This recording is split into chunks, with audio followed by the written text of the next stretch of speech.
Welcome everybody to a friendly discussion about Elise. To be more precise, this will be an attempt to balance out the usual discourse by presenting a more favourable interpretation of... Okay, I can see this is a touchy subject, but hear me out. I'll do my very best. Elise doesn't seem to get a fair shake whenever her character is involved in discussions. This is in large part due to how she debuted in Sonic the Hedgehog 2006. Her worst moments are routinely beaten over and over again, whilst anything else that could be brought up is shot on sight. In many ways, she mirrors Silver's own issues with starting off in 06, but unlike him, she has not been able to appear in another game, nor has the fanbase been willing to give her the chance. Before we can talk about major points of contention that float over Elise's head, I think it would be worth us looking into some of the background for her character. What was her life like before Sonic 06? What important decisions had she made? That sort of thing. This will help provide context to her decision making in the game's story. Princess Elise III was born into royalty of the city Soliana. Despite becoming one of the most important people around from birth, much of her life was influenced by events beyond her control. Under unknown circumstances, Elise's mother had died while she was very young. Naturally, this would have been difficult enough on its own, but her mother's death prompted her father to begin conducting experiments for the Solaris project. This would involve attempting to harness control over the Flame of Hope, which was otherwise known as the Flame of Solaris, something that the Soliana royalty was entrusted with for generations as it tied greatly into their religion.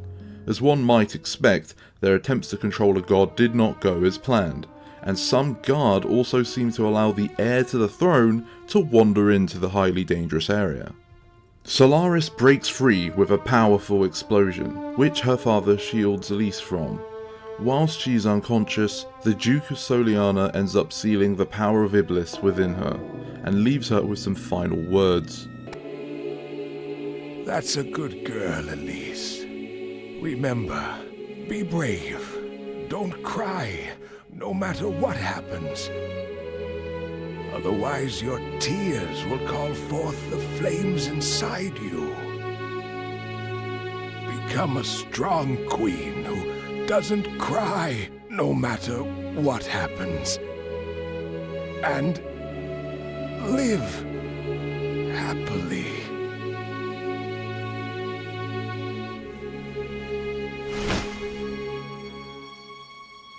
From that point forward, if she ever cried, destruction would be unleashed upon the world. A terrible burden for a child to bear, but it is one that Elise did uphold for the majority of her life despite that.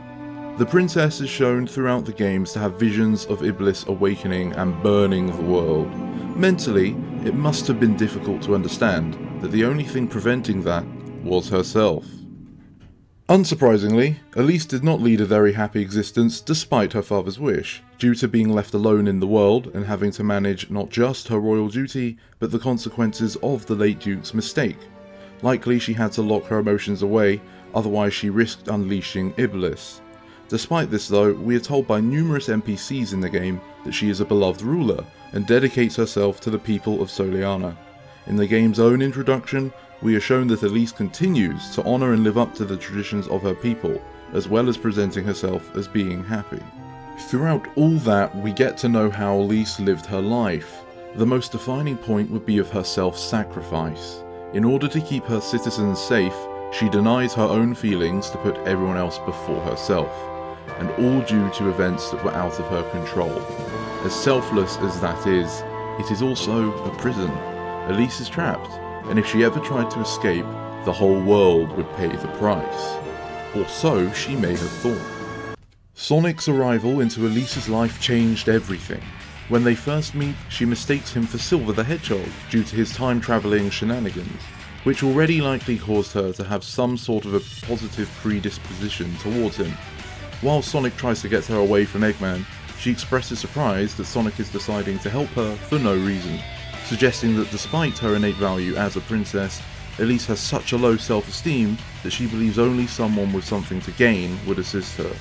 As she's taken away by Eggman, she quickly entrusts her Chaos Emerald to Sonic, instead of simply allowing the Doctor to get it. Yet again, showing how Elise was putting the safety of others before her own.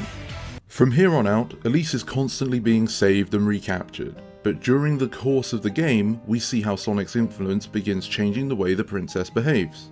Sonic is not really one for formalities, but it is thanks to his easygoing qualities that Elise finds herself able to open up more around Sonic than anyone else before. We see how Sonic is able to cause Elise to express genuine happiness, something that was not common in her life before. Looks like we've lost them. I'll settle things here. Elise, you should go back to the castle. Okay. Sonic?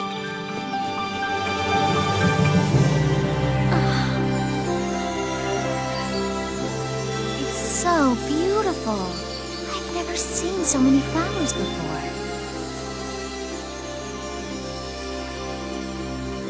Sonic, have you visited many wonderful places before? Yeah. Once you defeat Eggman, you'll leave, won't you?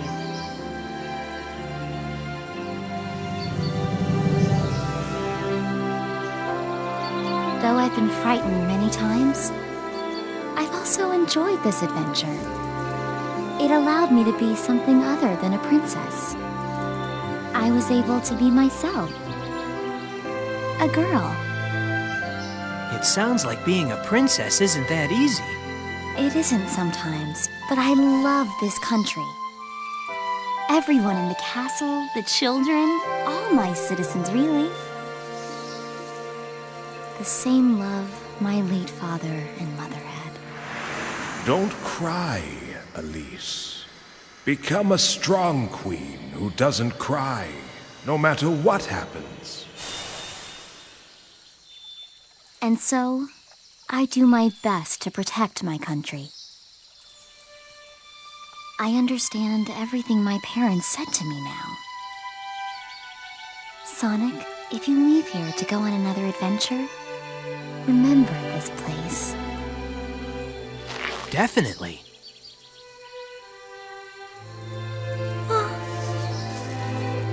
Elise? I'm fine. Sorry.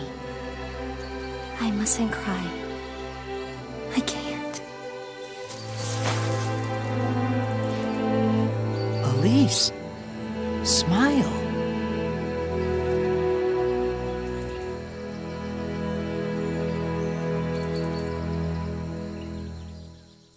Although Elise finds herself in yet another series of events she had no control over, she begins to assert herself more throughout the story. Near the beginning, when she's being held ransom for a Chaos Emerald, all she was able to do was shake her head to protest Sonic giving in to Eggman's demands. Sonic tries to share some of the advice he lives by. Nothing starts until you take action. If you have time to worry, then run.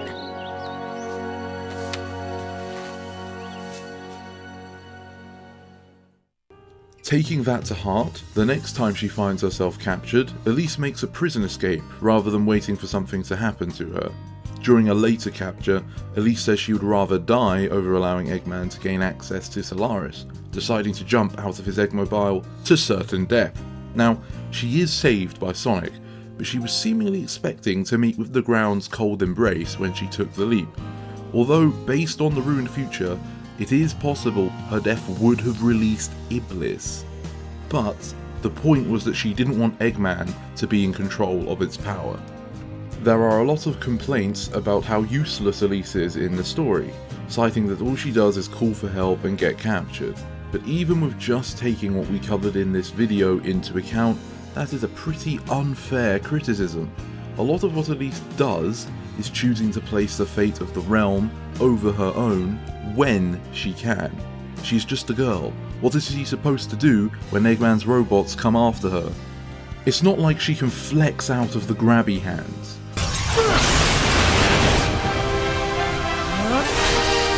Or when Silver is beating down on Sonic, did people expect her to bicycle kick him? He has telekinetic powers. She couldn't achieve anything apart from getting herself hurt if she attacked him. One of the later captures takes place because Eggman threatened the people of Soliana if she didn't comply. Despite hating being his prisoner, she once again put her feelings aside for the sake of her people. Miss Elise! I cannot allow harm to come to my people.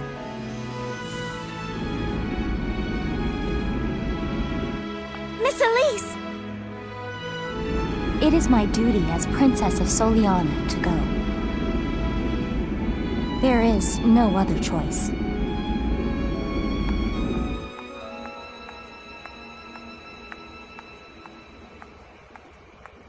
After everything they end up going through, as well as everything she learns from Sonic, it isn't too hard to understand why Elise ends up growing attached to Sonic. The Blue Blur managed to let her be herself, someone she never really got a chance to be, and learn who that person is along the way. It is because of how important Sonic was to Elise that when he died, it was the final straw that caused Elise to buckle and cry. Methodus was capable of travelling through time, so he knew that Elise would become dependent on Sonic. He made sure she had to watch him die in front of her. Some people have said that if she managed not to cry all of her life, then she shouldn't have cried there.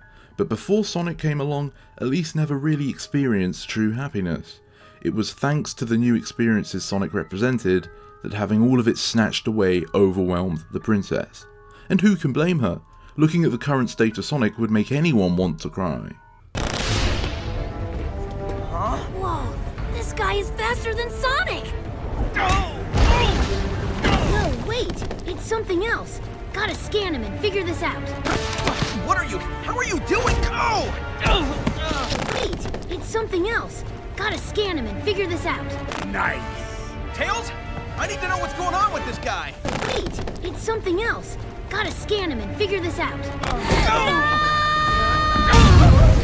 But all this talk about Elise's feelings for Sonic brings us to the kiss. Sonic, come back. To me. To us.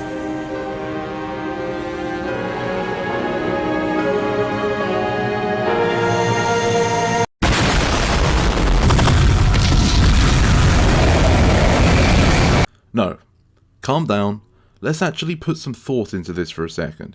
Everybody made such a big deal about Elise kissing Sonic. Discourse around Sonic 06 is unfavourable to this day, but it is actually mellowed out from how it was back in 2006. This scene was spammed so much as to why 06 was bad. But wait a minute, plenty of the people who criticised this scene were probably fans of things such as Roger and Jessica Rabbit or Beauty and the Beast. In both those and more, we see humans in a romantic relation with a fictional anthropomorphic character. So why is it such a huge sin when it happens with Sonic? I'm being serious here, why was there such an outcry over this? With claims that Sega was promoting bestiality even thrown out there. It comes off as massively hypocritical in accusations when it seems anyone else was allowed to do that just fine. Sonic was even going to have a more blatant human relationship back in the classic era. Although that idea was scrapped, it re-emerged during the Sonic OVA movie. So, if we review the scene again, without overreacting to the kiss, what do we have? I think we have a pretty solid scene that sets up the final battle. Elise's character was clearly growing fond of Sonic throughout the adventure. I don't think her resurrecting him should be considered a massive character flaw. If Elise did get to make another appearance, people would definitely retcon her feelings for Sonic out, but I would object to that. It makes sense that she ended up loving Sonic, but not everyone is down for it. Sonic isn't all about relationships and whatnot, but the thing is, it's fine for Elise to harbour feelings towards Sonic, because that in no way means Sonic has to reciprocate those feelings back. It wouldn't be the first time, after all.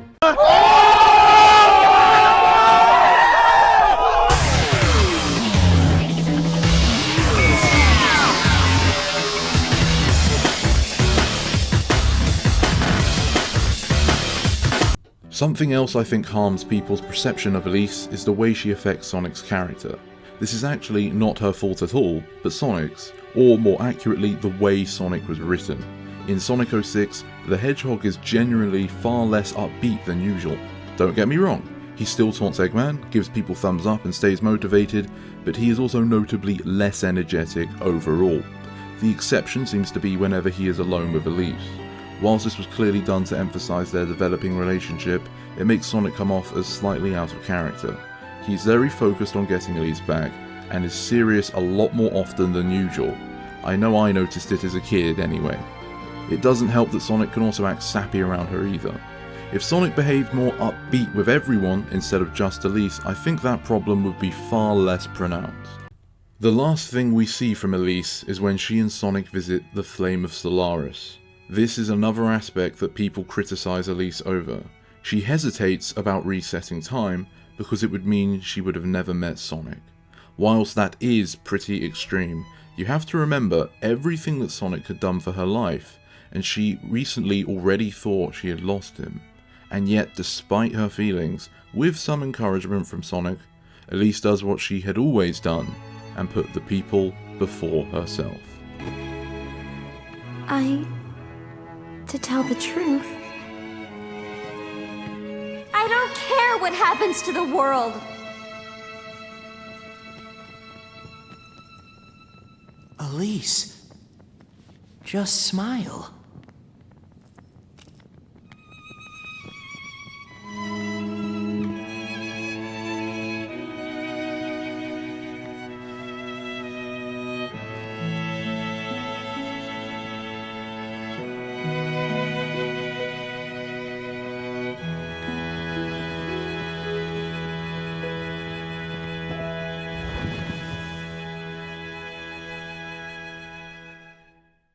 All in all, I do think that Elise is overhated. Thanks to appearing in 06 and having some controversial moments, she has never been given a second chance. Some people are against having humans in the story in the first place, especially realistic ones. But as I was making this video, I couldn't help but notice all the passion that went into this story and its characters. Sonic getting involved with the struggle of Soliana just feels so original. You don't see other platformers going on a grand quest of this scale.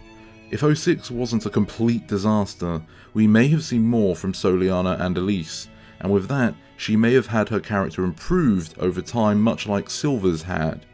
I don't know if Elise will ever make an appearance again, but I think it would be a shame if she was never given the chance. And that is the end of the video. Elise is not exactly the most popular character, nor one who garners a lot of attention these days, but what can I say? She reminds me of more ambitious times. Anyway, thank you for reaching the end of this video. Have I gotten you to view Elise from a new perspective? Let me know in the comments below. Have a great day, and I hope to see you next time. As the sun shines down on me, I hold the key to give. Take hold.